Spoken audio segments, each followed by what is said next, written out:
في الحديث الذي رواه البخاري ومسلم: جنتان من فضة آنيتهما وما فيهما، وجنتان من ذهب آنيتهما وما فيهما. هذا واضح في أواخر سورة الرحمن. قال تعالى: ولمن خاف مقام ربه جنتان. بعد أن ذكر المواصفات قال: ومن دونهما جنتان، فجنتان علويتان فردوس وعدن، وجنتين سفليتين الخلد والمأوى. والمقارنة موضحة بين هذه الجنات الأربعة في أواخر سورة الرحمن. الجنتين العلويتين فردوس وعدن ذواتا أفنان، أي فيهما أشجار وأغصان.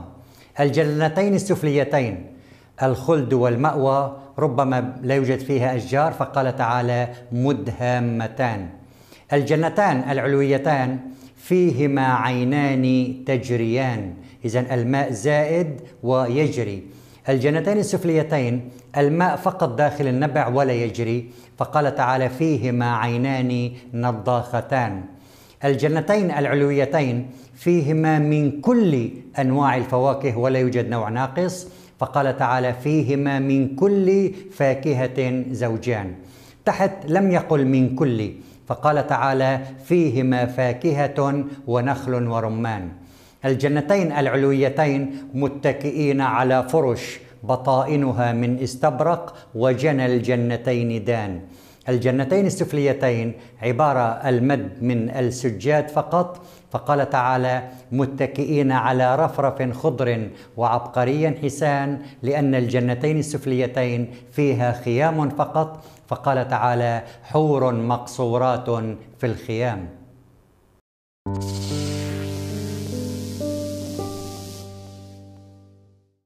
ومن أجل المزيد من الإيضاح سوف نعطي فكرة عن كل جنة على حدة.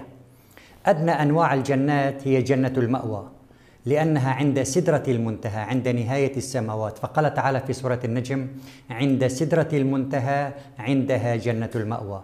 وقال: أما الذين آمنوا وعملوا الصالحات فلهم جنات المأوى، إذن هي مجموعة من الجنات. الجنة التي تليها في العلو هي جنة الخلد، وقد وردت مرة واحدة في القرآن الكريم لكن بصيغة المفرد ولم تأتي بصيغة الجمع. قال تعالى: جنة الخلد التي وعد المتقون كانت لهم جزاء ومصيرا، لهم فيها ما يشاءون خالدين.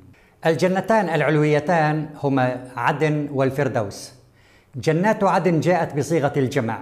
قال تعالى: ومن يأته مؤمنا قد عمل الصالحات فأولئك لهم الدرجات العلى، جنات عدن تجري من تحتها الأنهار خالدين فيها. لماذا قال من تحتها الأنهار؟ وما هو الفرق بين من تحتها الأنهار وبين تحتها الأنهار؟ تجري من تحتها الأنهار أن النبع موجود بتلك الجنة، أما حينما يقول تجري تحتها الأنهار أي أن النبع ليس في تلك الجنة، لكن الماء يمر مرورا من تلك الجنة، وقد وردت تحتها الأنهار مرة واحدة فقط في سورة التوبة. وللمزيد من المواصفات عن جنات عدن في هذه الآية الكريمة: إن الذين آمنوا وعملوا الصالحات إنا لا نضيع أجر من أحسن عملا، أولئك لهم جنات عدن تجري من تحتهم الأنهار، يحلون فيها من أساور من ذهب، ويلبسون ثيابا خضرا من سندس واستبرق. ما هو السندس والاستبرق؟ السندس هو القماش الرقيق، أما الاستبرق فهو اللباس السميك. الجنة الثانية من الجنتين العلويتين هي جنة الفردوس. قال عنها صلى الله عليه وسلم في الحديث بما معناه: إذا سألتم الله فاسألوه الفردوس فإنها أعلى الجنة. حتى يحصل المؤمن على هذه الجنة عليه أن يحقق 6 شروط نجدها واردة في بداية سورة المؤمنون. قال تعالى: قد أفلح المؤمنون الذين هم في صلاتهم خاشعون، والذين هم عن اللغو معرضون، والذين هم للزكاة فاعلون، والذين هم لفروجهم حافظون، إلى أن يقول: والذين هم لأماناتهم وعهدهم راعون، والذين هم على صلواتهم يحافظون، أولئك هم الوارثون الذين يرثون الفردوس هم فيها خالدون.